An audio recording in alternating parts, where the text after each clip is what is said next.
Salut, c'est Evan, on est le 30 mai 2020 et aujourd'hui on va faire une petite vidéo FAQ avec Antonin qui est encore là pour, Toujours présent. voilà, pour une autre vidéo. Donc on a trouvé, on a réussi à avoir 13 questions à peu près. Donc on est parti? Ouais. Alors à quel âge as-tu su que tu étais trans et à quel âge as-tu commencé ta transition? J'ai su que j'étais trans en 2012, donc j'avais 15 ans. Et j'ai commencé ma transition l'année dernière, en juillet 2019.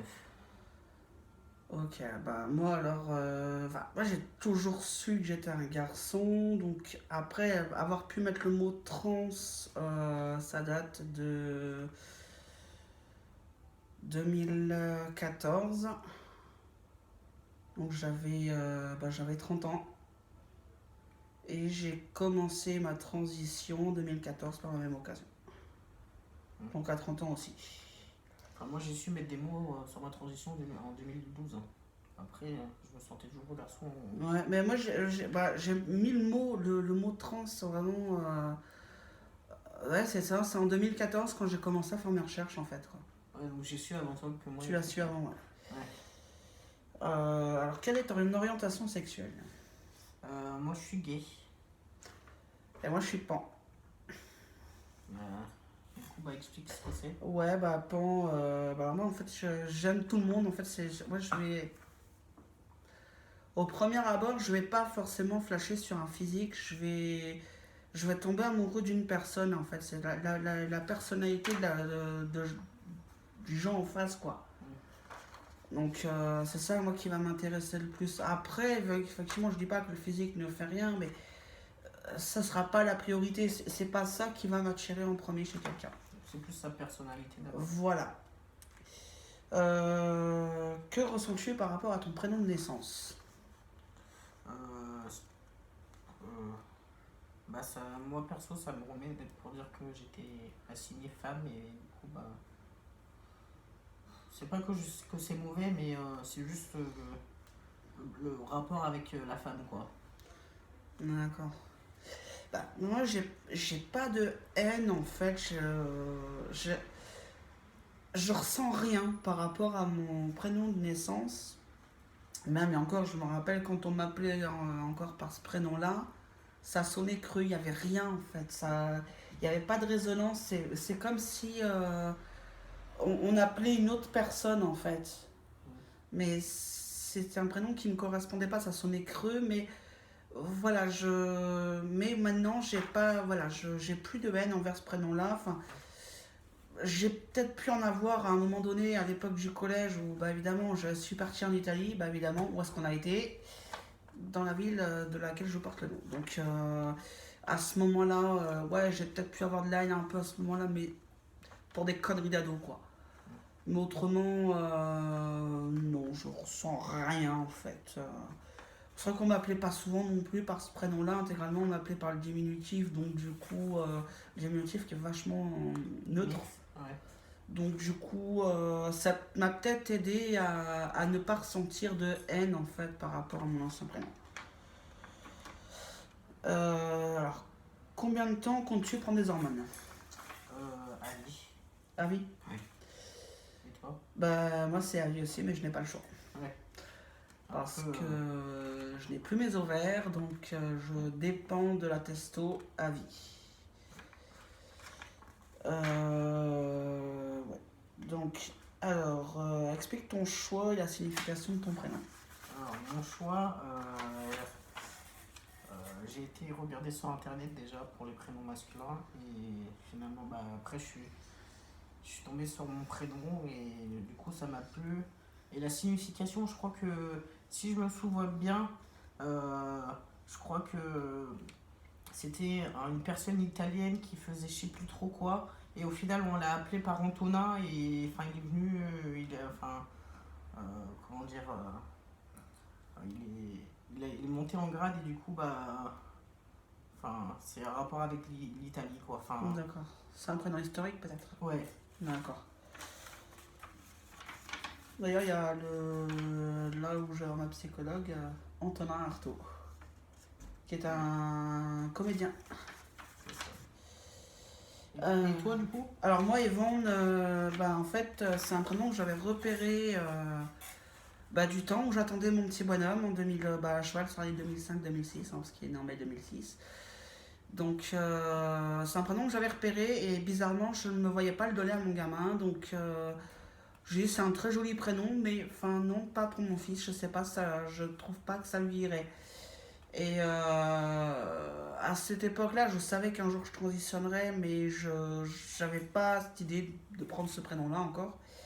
Et quand est venu donc le moment de prendre un prénom, j'avais regardé d'autres et puis j'ai celui-là qui me revenait tout le temps, tout le temps, tout le temps, tout le temps. Et j'ai dit je vais le prendre parce que voilà, bien en plus c'est un prénom breton, donc voilà, j'ai fait d'une paire de coups un prénom qui me plaisait et breton. Donc en signification, ce que je pourrais faire, c'est donner son homonyme français, c'est Yves, Yvan peut-être même encore. Je crois plutôt que c'est peut-être plus Yvan qu'Yves. Bon, c'est le même prénom de toute façon à la base.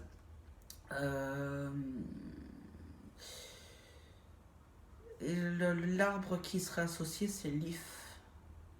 Donc question de force, d'ancrage, un arbre qui est quand même assez costaud aussi.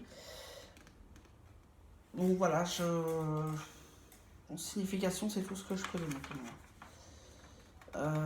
Voilà. Donc, quelles sont les difficultés rencontrées pour le changement d'état civil? Donc pour toi, c'est le prénom. Qu'est-ce que tu as pu rencontrer comme difficulté? Comme difficulté, déjà la demande d'un papier médical alors qu'il ne faut pas pour le changement de prénom. Après, ça a été accepté au bout d'un mois, donc ça a été très rapide en soi. Et là, c'est surtout donc mon changement d'état civil où j'attends toujours ma date d'audience qui est hyper longue parce que ma requête a été déposée vers début janvier et on est au mois de mai, donc c'est assez long. Ouais, alors ici, en plus, Quimper est loin. C'est ça. Et là, je viens juste de faire changer ma carte d'identité seulement avec mon prénom. Et normalement, ce sera prêt dans un mois et après j'ai tout le reste à changer. Et c'est hyper long l'administrative française. Alors moi, les difficultés que j'ai rencontrées, c'était pour le changement de prénom aussi, mais parce que ma mairie de résidence de l'époque, en fait, renvoyait toujours à plus tard. En fait, oui, alors on n'a pas le logiciel, c'est pas à jour, on sait pas comment faire, nanani, nanana. Résultat des comptes, j'en parlais avec une amie de la LDH et puis elle me dit écoute, la semaine prochaine tu y vas et puis si on te refait le même coup, on se repointe ensemble et puis c'est ce qui s'est passé en fait et on s'est pointés tous les deux et puis ça s'est décanté en peu de temps finalement, en une semaine après le passage, à notre passage à tous les deux et puis voilà, donc ça a été la grosse difficulté, ça a été la remise à plus tard à chaque fois. Donc un dossier qui a été déposé en mars, ça n'a été traité que fin juin. Donc ça c'était en 2017. Autrement, j'ai pas eu de difficultés. Alors après, donc comme disait Antonin, le TGI ici à Quimper est relativement long, mais en même temps, ils sont toujours en train de juger des affaires, des trucs en fait, qui pourraient ne même pas se faire au tribunal en fait. Et ils sont surchargés de dossiers, donc c'est pas étonnant que ça soit long. Moi j'ai attendu 9 mois avant d'être auditionné. Et surtout que là il y a eu le confinement, donc ça va encore retarder. Ça rallonge encore. Et mais la plus grosse difficulté dans notre pays qu'on a au niveau du changement d'état civil en général, c'est qu'on doit encore passer par un tribunal pour changer d'état civil alors que ça pourrait tout simplement se faire auprès d'un officier d'état civil en mairie. Ce serait tellement plus simple. Facile, je veux dire, on n'est pas des criminels, on n'est pas des délinquants et j'estime que la justice elle a d'autres choses à traiter que ça quoi. Enfin, je veux dire, clairement, on n'a tué personne, on n'a fait de mal à personne. On n'a pas à être traité comme des délinquants quoi. Enfin, laissons la justice faire son boulot. Et les mairies peuvent gérer les changements d'état civil, voilà, tout comme les divorces d'ailleurs. Hein. Ce que je ne comprendrai jamais, c'est qu'un divorce, on doit encore passer au tribunal. Hein, donc, enfin bref. Donc ça, c'est la grosse difficulté de nos jours. Bon, il y a quand même du mieux par rapport à il y a quelques années, mais ça reste du tribunal quand même.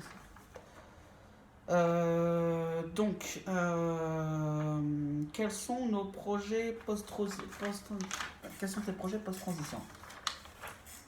Qu'est-ce que tu comptes faire par la suite une fois que tu auras fini ta transition en fait? Transition, juste les hormones ou après les opérations? Bah, quand tu auras fini ta transition en elle-même, ce que tu auras toi à faire quoi. Ah, juste les injections une fois, enfin. Et t'as envie, je sais pas, est-ce que t'as envie de devenir papa, je sais pas, de t'expatrier Depuis que je suis sous injection, c'est vrai que ça me titille, mais pas plus que ça, alors qu'avant tu me posais la question, c'était hors de question. Mais ouais, c'est vrai que ça me titille, mais il faut que je trouve la bonne personne quoi, avec qui je veux. C'est sûr, j'irai pas aller voir le premier venu et me dire fais-moi un gosse. Mm. Mais ouais, ça me titille, mais comme je suis encore jeune, peut-être d'ici 2-3 ans, peut-être, on verra. Ouais. Et toi? Bah, moi, question descendance, c'est terminé, hein, donc voilà, de toute façon, je peux plus en faire, donc ça, c'est réglé. Après, il resterait toujours le cadre de l'adoption, mais je me sens pas. Je me sens pas, et puis bon, enfin, voilà. C'est une longue attente aussi. Personnellement, voilà, j'ai eu déjà un gamin qui est décédé, c'est pas pour aller en avoir un autre après. Je veux dire, pour moi, ça serait un gamin de remplacement. Enfin, c'est ma façon de voir les choses, hein. C'est vraiment personnel ce que je dis. Et voilà, j'ai pas envie de prendre un gamin de remplacement. J'ai pas envie de ça. Puis bon, enfin voilà, je veux dire, j'ai ma vie à faire. Voilà, j'ai assez. J'ai passé 30 ans de ma vie dans un corps et une identité qui n'était pas la mienne. Et aujourd'hui que j'ai enfin le corps qu'il me faut, l'identité qu'il me faut, ben, je commence seulement ma vie, donc 36 ans sur ta temps d'ailleurs. Donc là, j'ai envie de profiter, de faire tout ce que j'ai pas pu faire avant. Et avec un enfant dans les bras, je me vois pas faire tout ce que j'ai envie de faire. C'est ça, c'est la stabilité, c'est... Enfin, un enfant, il faut quand même... Au moins de la naissance, au moins à l'adolescence, quand il rentre au collège, il faut souvent en fait s'en occuper, alors que quand il rentre au collège, il y a un minimum d'autonomie, donc... Ouais, et puis bon, même, il faut quand même de la stabilité. Ben, moi, je suis toujours par Mons et par Vauche, et voilà, des fois, je suis là, puis j'ai la tête ailleurs, donc... Enfin, voilà, je veux dire, moi, clairement, un enfant dans les bras, là, maintenant, non, Et j'ai comme projet, d'ailleurs, toujours d'actualité, de m'expatrier. Donc là, j'ai plusieurs choix pour le moment, donc je préfère me taire parce que j'ai rien d'arrêté, donc on verra. Alors, pourquoi ce sujet est si peu abordé, entre parenthèses, école, médias, société? Le sujet de la transition. Je pense que, enfin pour ma part, après c'est mon avis, je pense que les médias n'en parlent pas assez, c'est pas assez visible à la télé, soit, enfin, c'est pas, enfin, il y a les médias s'intéressent pas trop au fait à, on est plus dans l'ombre que, enfin, voilà, on est plus dans l'ombre que ce qui devrait être, alors que ça pourrait aider d'autres personnes, quoi. Bah, c'est vrai qu'on n'est pas assez visible en fait. Bon, après, il y a pas mal de personnes trans qui n'ont pas envie d'être visibles non plus, donc c'est tout en leur honneur. C'est très bien aussi, mais c'est vrai que les médias vont pas tellement s'intéresser à nous. D'une part, parce que bah, justement, on a des villes, somme toute, comme tout le monde. On n'a pas de détails croustillants à donner en fait. On n'a pas ces détails-là, je veux dire, il n'y a rien de croustillant, c'est pas. M'excuserez le lien que je vais faire, mais on n'est pas aux anges de la télé-réalité, on n'a pas de détails croustillants, quoi.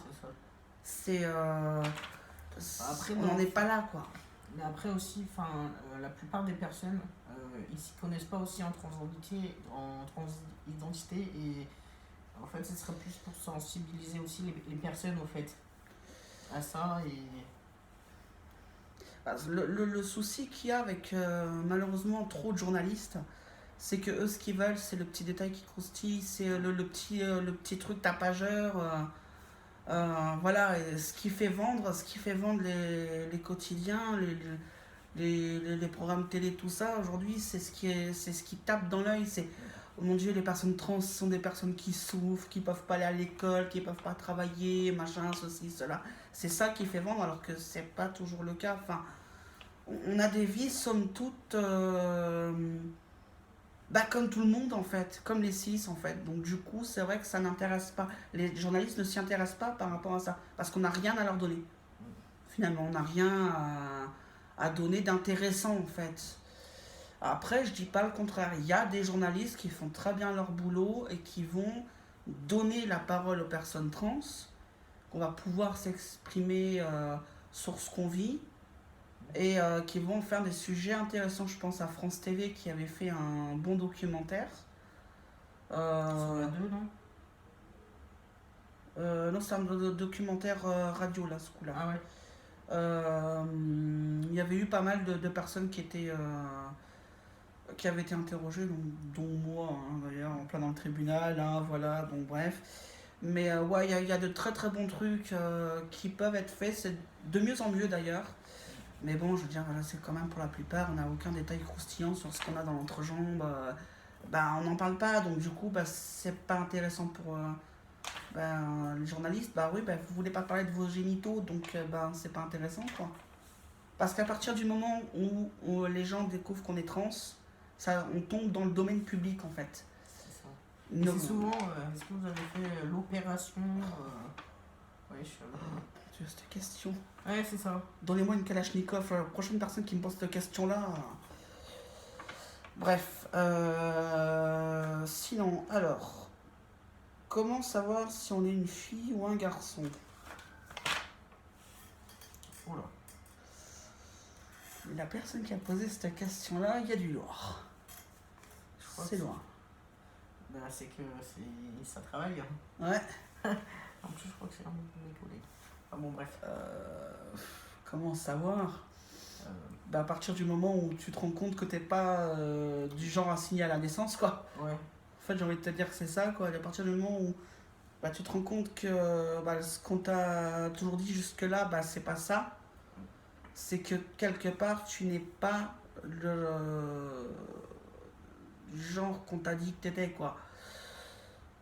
Donc, après, comment savoir si t'es une fille, un garçon, voire une personne non-binaire? Je pense qu'il faut se documenter pour savoir aussi. Pour savoir si on. Si, comment. S'il y a des choses auxquelles on s'identifie ou plus d'un côté ou un autre. Après, ou au milieu, voilà, parce que comme il y a les non-binaires, ou au milieu. Puis c'est vrai que c'est une question qui est un peu traite parce que finalement on peut pas y répondre, quoi. Enfin, c'est un peu compliqué à répondre. Mais c'est intéressant à poser quand même, Ouais. quoi. Mais on peut pas y répondre parce qu'au final, bah, comment savoir si on est une fille ou un garçon? Bah moi j'ai envie de te renvoyer la question, quoi. Comment toi tu sais que t'es une fille ou un garçon? Là je m'adresse aux cis. Comment vous savez que vous êtes des garçons, des filles? Bah voilà, en fait, la question, je vous la renvoie parce que moi-même, je me pose la question, en fait, je ne sais pas. Qu'est-ce qui fait que je suis garçon alors que j'ai été déclarée fille à la naissance? Bah j'en sais rien, en fait. Je sais pas, c'est comme ça.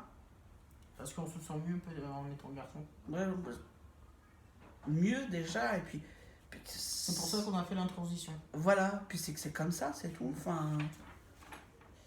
Alors. Comment faire son coming out à sa famille? Il y a plusieurs possibilités, je pense. Déjà, il y a l'histoire de la lettre. Vous pouvez écrire une lettre en expliquant de tout dedans. Lui parler face à face. Enfin, leur parler face à face. Ça va, c'est à la famille. Après, ouais. Je pense que c'est. Ouais.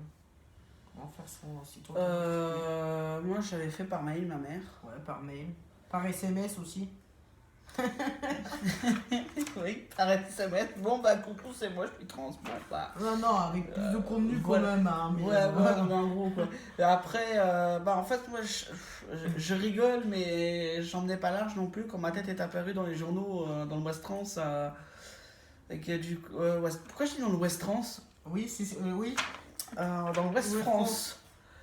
Purée, vous me faites faire des lapsus là. Et parce que j'étais apparu, j'ai eu un article dans l'Ouest France en 2017. Et l'article qui avait été très bien tourné d'ailleurs, c'était le premier article du Ouest France dans lequel j'étais. Et en fait, ça apparu dans les pages Bretagne et ma famille l'a su comme ça. Par rapport à mon problème de prise en charge avec la Sécu. Oui. Donc voilà, ça a été un coming Oui, out. toi, t'avais eu un souci avec la Sécu, c'est pour ça que t'avais fait l'article. Voilà. Du coup, c'est pour ça que ta famille a su, parce que t'as eu un souci avec la Sécu. Et c'est Voilà. comme ça que j'ai. Après, en plus, quelques temps après, quelques semaines après, je suis réapparu dans un autre article avec un collègue, avec un collègue trans. On animait un groupe là pour la LDH et puis on est apparu, on a eu notre tête dans le journal aussi, pareil dans les pages Bretagne et bon là par contre ça n'a pas été la même la même donne. Bon, ceci dit, moi qui espérais manger un McDo tranquille, et ce jour-là à Lorient, ça m'a même pas été capable, même pas été possible de le faire. Parce qu'il y a un mec qui a vu l'article du journal, et paf, tout de suite j'étais là. Donc, il y avait ta tête dans le journal? Il y avait ma tête dans le journal. Donc, voilà. Donc, ça a été encore. Même là, ça s'est passé aussi. Donc, la famille l'a su aussi. Donc, il y a aussi cette forme de CO. Donc, après, il y a plein de choses. Ça peut être par écrit, ça peut être par journaux interposés, face à face, ou faire une vidéo aussi. Ouais. On peut faire une vidéo, on explique la situation. On a une certaine distance, mais on est quand même là, on a quand même d'une certaine manière le face-à-face avec la personne, quoi. Donc, après, à voir. Après, moi, personnellement, à ma mère, je lui ai fait une lettre en 2012 pour dire que j'étais trans. Et après, je lui ai redit l'année dernière, en face-à-face. Et à ma famille, j'aurais envoyé un SMS. Parce que je voulais pas gâcher du papier et des timbres pour eux. Ouais, c'est pas mal aussi. Voilà. Donc voilà. Alors, sinon, quelle est l'étape la plus dure dans la transition? Pour ma part, je pense que c'est l'administration. Parce que je patauge. Je galère avec le temps. En fait, je pense que c'est plus le temps.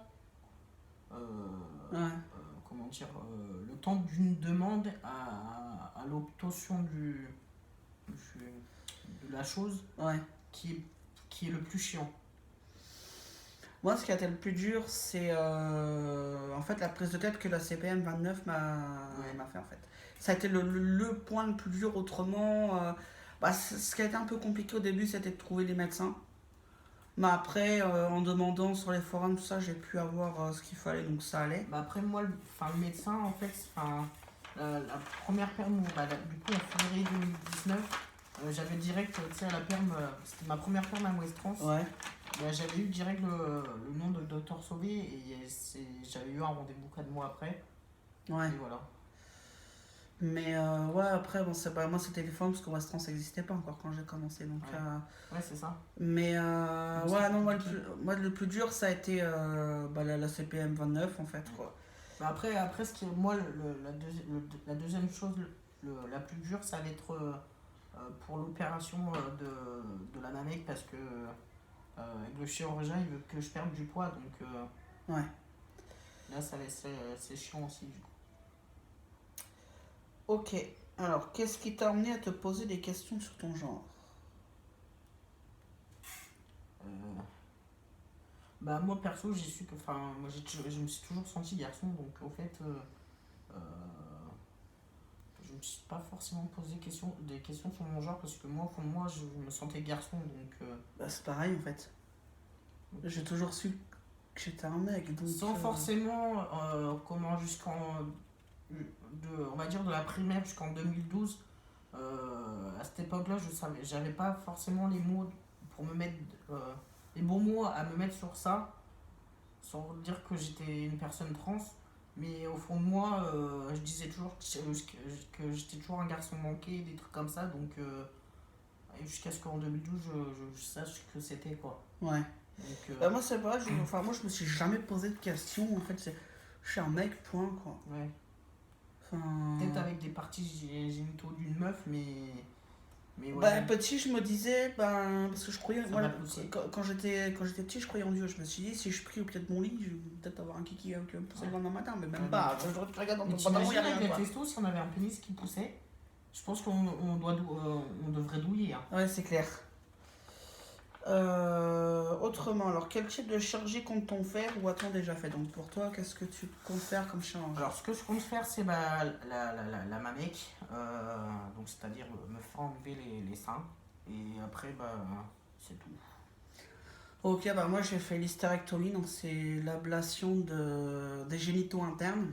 Donc j'ai plus d'ovaires, j'ai plus de trompe, j'ai plus d'utérus et j'ai plus de col de l'utérus non plus. Ça c'est réglé. La mamec ça a été fait aussi donc en 2018. Et là je garde la phalloplastie de côté sous le coude, mais c'est pas dit que je la fasse, donc je sais pas. Après pour la question sur la réassignation sexuelle qui nous est souvent posée, en fait cette question-là en fait quand on se connaît pas ça se pose pas. Ouais. Il faut pas la poser aux gens comme ça, dès que vous savez que la personne est trans, vous posez pas la question de la chirurgie, enfin de ce qu'il y a dans l'entrejambe, d'une éventuelle chirurgie d'entrejambe, parce qu'en fait, on se connaît pas, donc ça vous regarde pas déjà, et ça ne concerne que nous et les personnes avec qui on compte faire du cul. Donc voilà, comme on n'a pas l'intention de faire du cul avec des gens qu'on connaît pas, on ne parlera pas de nos génitaux externes. Voilà. Donc voilà. Après, c'était tout comme question. Voilà. Et je remercie mon entourage pour les questions. Ils se reconnaîtront dans cette vidéo pour ceux qui ont participé aux questions. Donc voilà. Allez, à Sur bientôt. ce, à plus.